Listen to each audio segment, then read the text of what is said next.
Hello my beautiful friends and welcome back to our channel. My name is Becc. I'm a professional mindset coach with a background as a medical doctor. I'm also the founder of the group coaching program Dare Darling, where we take successful women from overwhelmed and unsure to unshakable. Now in today's video, I want to offer you guys a different way to make decisions. One that actually gets to the heart of what you want. That in the process overcomes and removes those blocks and fears that get in your way and limit your choices without you even realizing it. Worse, with making you think that you're making a smart, responsible, intelligent, successful decision. But it's actually self-sabotage. Let's get straight into it. So I want to start with talking about how our sense of choice can be skewed by our mindsets using the concept a Hobson's choice. Now I see my clients doing this all the time with choices in their life. They're like, oh, I just don't know which thing to pick, when actually they know exactly which thing they want to pick. But because of the meaning they're adding to the choices, the consequences that they're associating with the choices, some choices go off the table for them. Meaning the thing they actually want gets moved off the table, out of their range of choices. An example of this from just our day-to-day life is when we want to set a boundary. We know that's what we want to do. And the other option is to accommodate and overgive and therefore continue our cycle of abandoning our own mission in order to serve somebody else's mission or wants. Now, I'm not saying it's a bad thing to want to help another person out. That's great, love that. My clients have no trouble with that. But the key here is you actually want to set the boundary in this scenario. That's what you actually want. That's what's actually going to serve you, not only just in this moment, but in your greater mission, what you want to achieve and contribute and accomplish, and who you want to be in your life. You want to set this boundary. But to you, it seems like your only real option in this moment is to accommodate and overgive, because to you, in your mind, setting the boundary makes you selfish, makes you unkind, makes you unreasonable, makes you unlikable, and those things are unacceptable to you. Here, we are creating a Hobson's choice in our minds, meaning there is only really one reasonable option to accommodate and overgive, because this option over here of setting the boundary just doesn't have acceptable consequences. Now, if we were coaching, we would look into what you are making it mean to set the boundary. We would look into the meaning of being selfish, to setting a boundary in this instance, in this specific scenario, actually make you selfish in your definition. And as another example, if we take it a step further, say it will make you disliked. Say that is a fact that will make you disliked by somebody in that moment for setting a boundary. And we've said that's unacceptable. Is that actually unacceptable to you? So there are many layers that we can work on through coaching, which we will just put to the side for today. Don't let me get carried away here.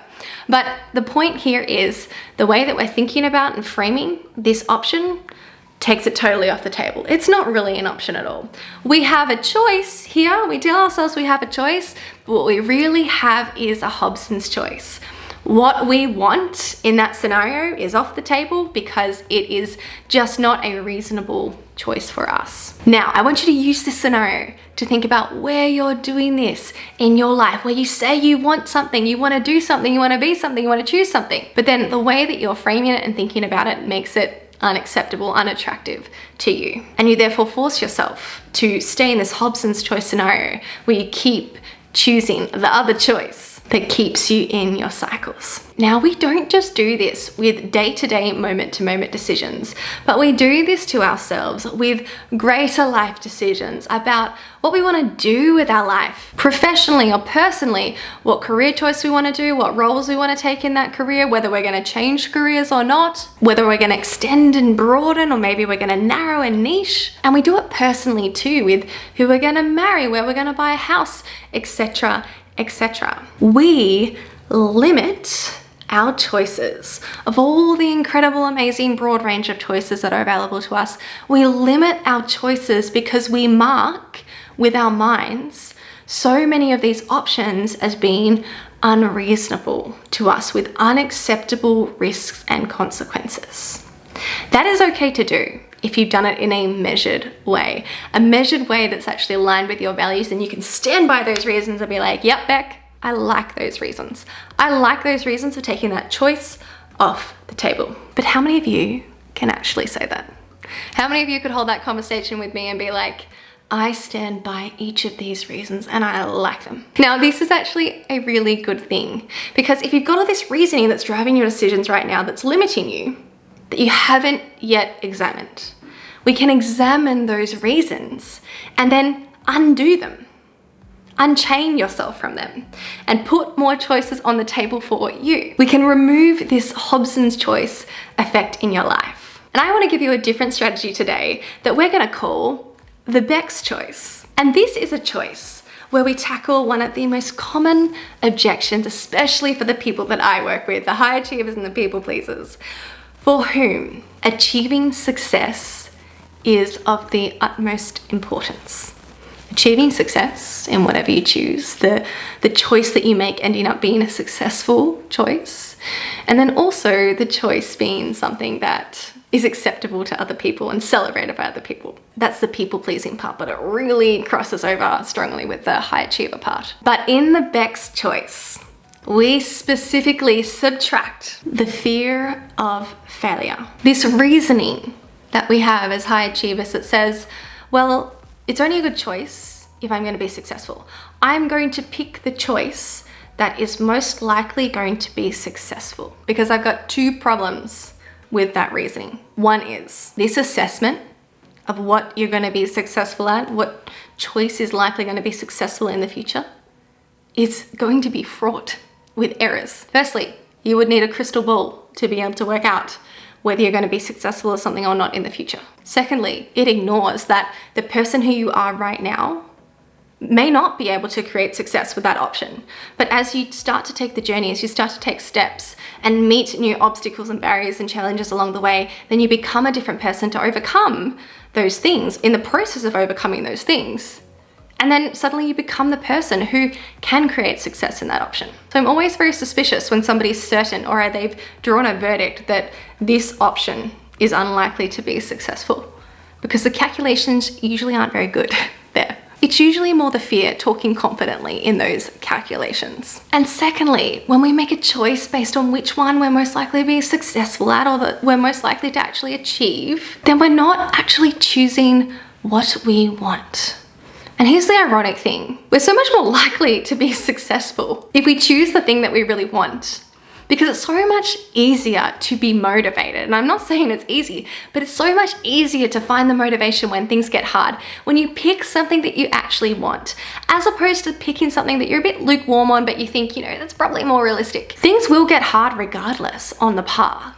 But it's how you show up when things get hard that will determine whether you are successful or not. It's how willing you are to work it out. It's how motivated you are to work it out that's going to determine whether you get there in the end or not. So I want people to stop ignoring the importance of picking the choice that they actually want, not just picking the choice that they think is going to be successful. And specifically with this Hobson's choice thinking, trying to avoid making the choice, even if we want it, because we think that it's going to lead to failure. We think that we're not going to achieve it, and therefore we're going to be unsuccessful, we're going to be a failure, and that is unacceptable to us as high achievers and people pleasers. So, the Becc's choice. Here is the question. Here's the new question that I want you to add into your repertoire. I want you to spend some time, some segmented, compartmentalized time, just answering this question, not letting all the other objections and doubts and questions come in, just focusing on this question. If I was going to be successful in any of these choices, in all of these choices, if all of them would lead to success, now, which one would I pick? Which one do I want? That's the Becc's choice. If I was going to be successful in any, which one would I pick? This mindset, this question is going to help subtract this also common fear of failure and let what we actually want speak. I have made some of the best, the biggest decisions in my life from this reasoning. And they've been some of the best decisions I've made. I used to be so logical, rational, be smart, be reasonable about my decisions in my life. And it led me to some good places, but not to these great places. These places I would describe as great. And I feel like that's the difference. There's good with the smart, reasonable, measured decisions. And then there's great with the decisions that come from what you actually want. So I dare you to ask yourself this question. Put yourself deliberately in this mind space, in this mindset. You do not need to commit to your decision. Don't put that kind of pressure on yourself, or you won't want to do the experiment at all, but actually think of it as an experiment. I'm just going to spend 10 minutes, 20 minutes, 2 minutes in this mind space so I can see the answers that come up when I'm not restricted by these Hobson's choice mentalities. You're gonna get some data from answering those questions, and then you can use that data in your other bigger, greater reasoning processes. But give your mind this chance. Give yourself an opportunity to see the information that comes up from this type of thinking. The Becc's choice. What would I pick if I was gonna be successful in any?